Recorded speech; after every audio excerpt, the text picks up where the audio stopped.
side, which makes it very hard to read this. Not to mention I need new glasses. Okay. Christy Turlington Burns is undoubtedly one of the most beautiful women in the world. Her face has graced thousands of magazine covers.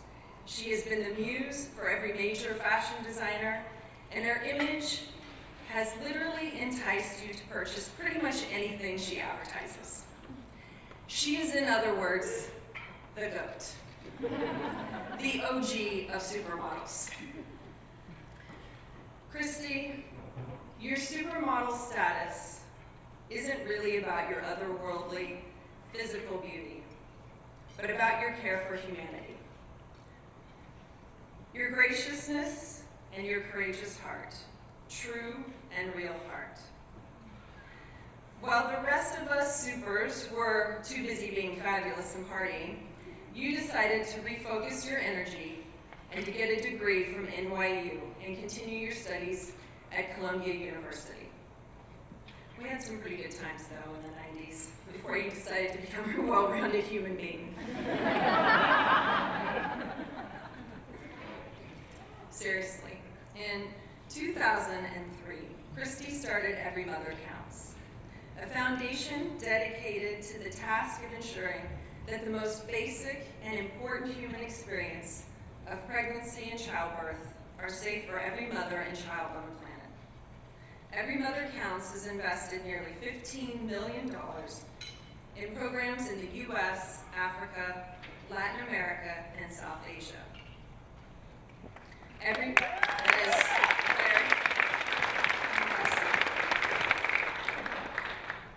Every Mother Counts also provides emergency grants during weather-related disasters, political upheaval, and humanitarian crisis. The work being done by Christy and her team at Every Mother Counts is truly life-saving. Christy, you do all of this while raising your own family, running full marathons, being a friend to many, and you still maintain that GOAT status in the fashion industry, while being extremely funny and humble all at the same time. To quote Audrey Hepburn, "The beauty of a woman is seen in her eyes, because that is the doorway to her heart, the place where love resides. True beauty in a woman is reflected in her soul." We can all see yours, my dear friend. Please help me honor Christy Turlington Burns with the Advocate.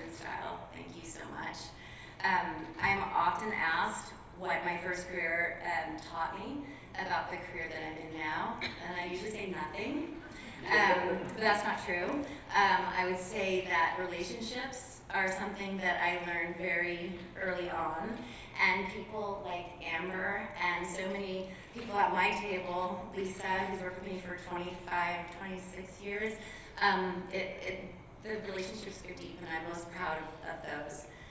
Maybelline, I have to say, I'm so grateful to, we started working together when I was 22, and I turned 50 this year, and I think that's an anomaly, I don't know. When I went back to school the first time, I didn't have to give up my day job because Maybelline respected and supported what I was trying to do with my life, and coming through the other side of that, they were there to support me further. The real reason that I'm here tonight is that I became a mom 16 years ago, almost 16 years ago. My daughter will turn 16 on Wednesday, and she'd be so excited that I just said that in front of you all. But her coming into the world is what woke me up to something that I really had no idea about. I went through a really healthy pregnancy and had a lot of options, in my team and my childbirth choices, and had the unexpected happen after I delivered her, and I hemorrhaged. And I learned shortly thereafter that millions of girls and women around the world have the same kinds of complications or experience the same complications, but they don't have access to the critical care that I had that day. And so I pretty much dedicated my life to that immediately, but it took me some time to figure out how and what and where. I became a mom a second time 2 years later, and then I went back to school again to Columbia to work on a master's in public health, and I made a documentary film called No Woman, No Cry, and started an organization, and this organization is 10 years old next Mother's Day. It's my third child. It's where I dedicate really 99.9% of my time.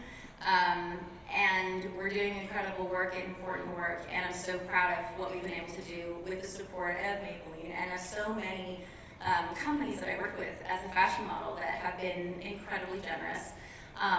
We're working in 6 countries around the world to provide access through transportation, through supplies, through training midwives and community health workers, and it's making a huge difference in the lives of people. And yet today we're in a huge maternal health crisis in this country, and we have just fallen from 46th in the world to 55th, and that's unacceptable.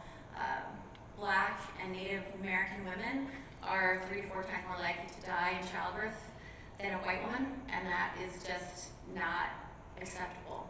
And the visibility and the attention that's getting put on it finally is going to make a difference.